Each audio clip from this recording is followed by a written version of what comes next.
Is it possible to do well in English with a memorized essay? It's probably something that everyone wishes they can do because it sounds effortless. From my experience with achieving full marks for text response and comparative text response, my short answer is yes. It's something that you can definitely consider. But don't just leave now and start putting your essays onto flashcards. That's not exactly what I mean here, because there is a long answer, and I'm sure you know what I'm talking about. With a different prompt each time, how can you memorize a full essay? Because you will need a different approach every time. And there's many people who don't recommend this method because there is inherent risk, and I completely agree with that. If you don't write an essay that's targeted at the prompt, it's not possible to do well. So please keep that in mind as you watch this video. And just so you know, I'm not here to persuade you that memorizing essays is the way to go. The purpose of this video is just to show everyone how I personally studied for English. It doesn't mean it's the best, it doesn't mean it's the only way to do it. So look at your own learning habits, and if you think memorizing is going to be beneficial to you, or you're interested in learning about how I study, then I can offer some tips to help you streamline this writing process. So let's get started. First, I want to clarify what I mean by memorize, and I use single quotation marks here for a reason.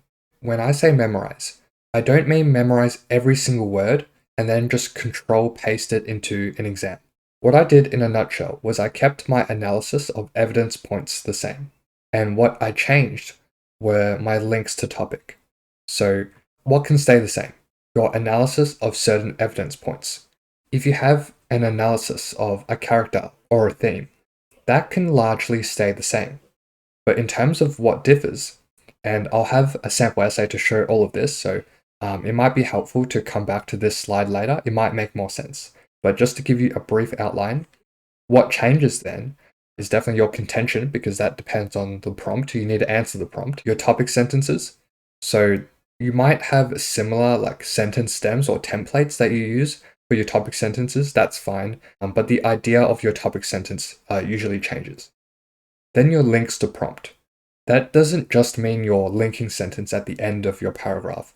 That means every time you analyze a point, you need to link it back to the topic, and that changes with each different prompt. But again, we'll have an essay to show you where you find these links to prompt. The last one, it's changing your evidence. So sometimes you might feel that a particular idea or theme might suit a different prompt better. And that's why I recommend that you have a couple of backup paragraphs or analytical sentences for a particular essay, and that way you can easily swap out one for the other depending on the topic. So if a topic was more tailored towards hope, you might use an example that showed hope.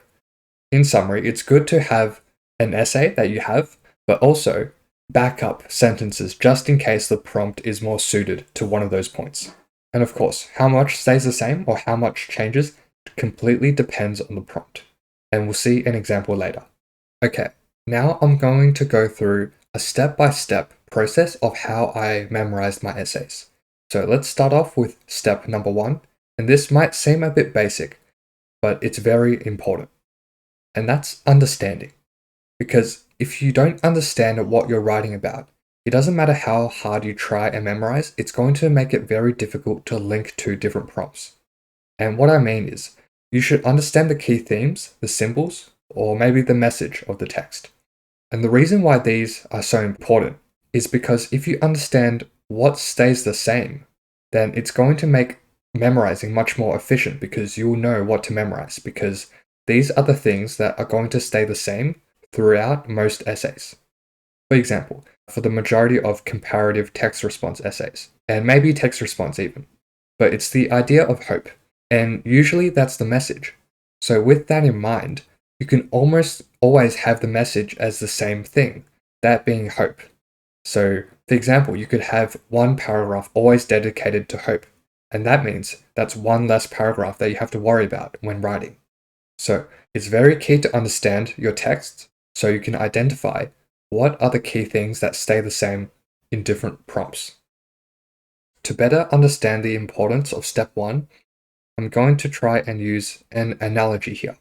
And to better visualize it, let's have a look at my Picasso masterpiece right here. And we're going to pretend we're on a trip. The star is our destination, so the star in the middle, and the 3 colored lines are the possible roads that we can take to get to our destination. The star represents our text, and the roads represent different prompts. So regardless of which prompt, we still have the same text. Just like how regardless of which road we take, we still have the same destination. Now that might seem obvious and a waste of my drawing skills, but what I'm indirectly saying is that since the text stays the same across all the prompts, so do the key themes. And what that means is if you can identify the key themes or messages, you can use them in every single essay. Even though the angle or the wording of the prompt, so the road, even though the road might change, which is reflected in your topic sentence, your links, but the themes, the message, and the core of your essay stays the same. And if you have a look at my sample essays, the body paragraphs that I talk about contain the same themes every single time. It's just the angle that I approach the topic which differs. So let's have a look at this in more detail. Okay, step 2. Find your base essays. This is the essay that you're going to base all your other essays off. This might be one, it might be a couple. The way you find your base essay or generic essay is do something similar to this. Make a list of the broadest themes you can think of for your text, and then try and find 3 or 4 that seem to fit almost every single prompt you look at.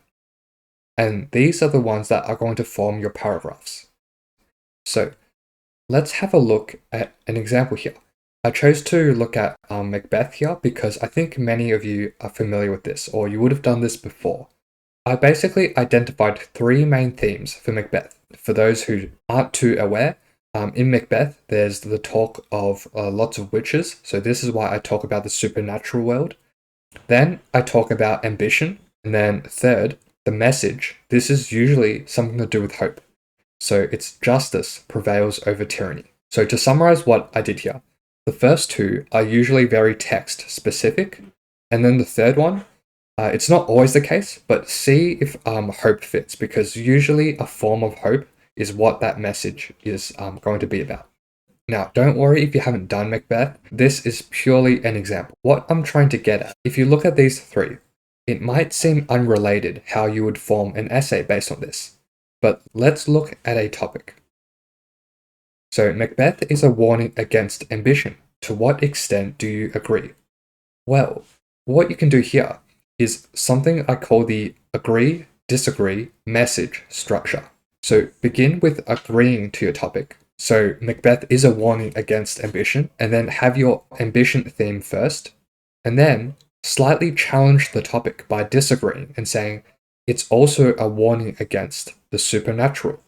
Again, it doesn't really matter what the themes are, but this is how you can bring in different themes, by first agreeing and then disagreeing with the prompt. And then third, you have your message. So as a result of this warning against ambition, the message of this text is to talk about hope in this case. So hopefully that makes sense. The key themes are always going to be tailored towards your prompt. So it's just the angle that you choose to approach the topic that kind of differs. And if you want to see my full base essays or generic essays for text response and comparative text response, just refer to my previous videos. The next step is adapting your base essay. So once you have this base essay, so either one that contains the key themes of your text or basically just any essay that you've done before, that would work. And what you're going to do here is try and find the parts that you can use in different prompts. One way to do this is just to actually look at some different prompts and see which evidence points can be used for different essays. So that just requires a bit of experimentation, but I'm going to give an example here, and the text doesn't really matter. So looking at this, everything in yellow is what I memorized. And when I say memorized, again, I don't mean word for word, but just the basic gist of it. For the introduction, the contextualizing sentence and my introduction of the text stay the same, and it's just this second half, which is my contention, that changes. And then let's just look at one paragraph. Again, the text doesn't matter, so don't worry if you don't understand this, but you can see the topic sentence at the start. That is kind of the same. I just like that template that I had. So that first half of my topic sentence was a sentence stem that I like to use. And then the second half was my linking to the topic. So if my topic was about skin color, then the part that I write in the topic sentence has to do with skin color. So you can see how this is quite logical. Basically, once you have these phrases that you always use, just find the keywords in the topic and just use them.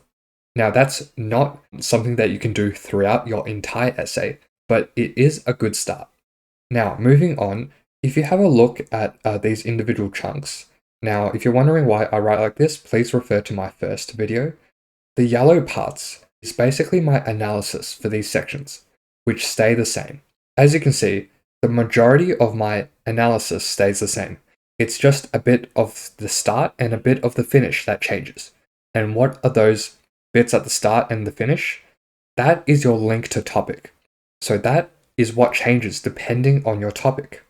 If you were to look at this, let's just look at this red block here. The social and political privileges were granted to the powerful white patriarchs. Why did I change that? Well, it's because in my topic, it says skin color shapes the experiences. So that's why I talked about the powerful white patriarchs. And then in my link for this small red section, I said it was to assert the hegemony of master and slave. Why is that relevant? Well, it's because it has to do with skin color again. So it's very important that you link to your prompt. This is where most memorized essays fail. If you can't adapt your essay to a prompt, then you're not going to do well. And that's why I recommend that you practice this method a lot. So practice linking to the prompt for each of these sections. And this is why I like to structure it like this, is because you can easily identify if you've linked to the topic or not. To summarize, please make sure you unpack your topic and discuss the topic in relation to what you've memorized. Moving on to step 4, it's practice. And what I mean by this is you should practice adapting your essay to different prompts. Now, this is where I'm going to talk about how I actually revised for English. So I didn't necessarily write too many essays. I think I did around 2 to 3 full essays in time condition, and what I spent the rest of my time on, so around 95% of my time, was practicing doing plans. Now, by plans, I don't just mean write out a couple of topic sentences for a prompt and that's it. That's going to be beneficial. However, if you are planning on memorizing essays, one of the most common pitfalls that you'll fall into is you're not going to answer the prompt. So how do you address this? Well, it's by practicing answering the prompt. So apart from your topic sentences, what you should be writing are your links to the topic. So if you just refer to that highlighted essay that I did, what I would practice is writing those unhighlighted parts. So all those parts that were unhighlighted, I would fill them out with my own writing. And that's how I would actually practice. Now, if you think about that, that doesn't take that much time. It definitely is going to take more time than a regular plan. So if you were just to do a couple of topic sentences, it's going to take longer than that. But it's going to take less time and less energy than doing a full practice essay. And that's why I want you to study efficiently. So practice where you're weakest. And I can guarantee you, most students are weakest at linking to the topic. And that was definitely me as well. And that's why I spent most of my time practicing these links to the prompt. And that's how I ended up doing well. And just to give you a number, as I mentioned before, I only did around 2 to 3 fully timed essays, but almost 100 plans. So 100 of those plans that filled in all those unhighlighted parts for each section. So section A and B. Section C is slightly different, but I'll cover that in a different video. And that's why remember, memorizing essays is not the easy way out. It doesn't matter which method you choose to use, the work you put in is always going to make the biggest difference. And that's why for step 5, now step 1 to 4 is basically the entire process. But if you want to challenge yourself, step 5 is a good way to expand the sophistication of your writing. When you're practicing linking your essay to different prompts, You might find that for some prompts, you're making assumptions or it's a bit far-fetched what you're trying to do in terms of how you're trying to link a pre-prepared essay to a different prompt. It might seem a bit unnatural or a bit rigid.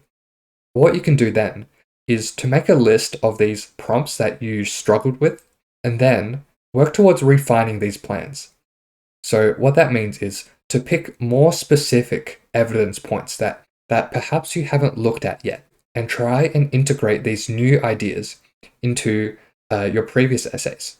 And what this step does, it builds up a collection of analytical sentences or sample paragraphs that you can interchange with other paragraphs when you're doing different prompts.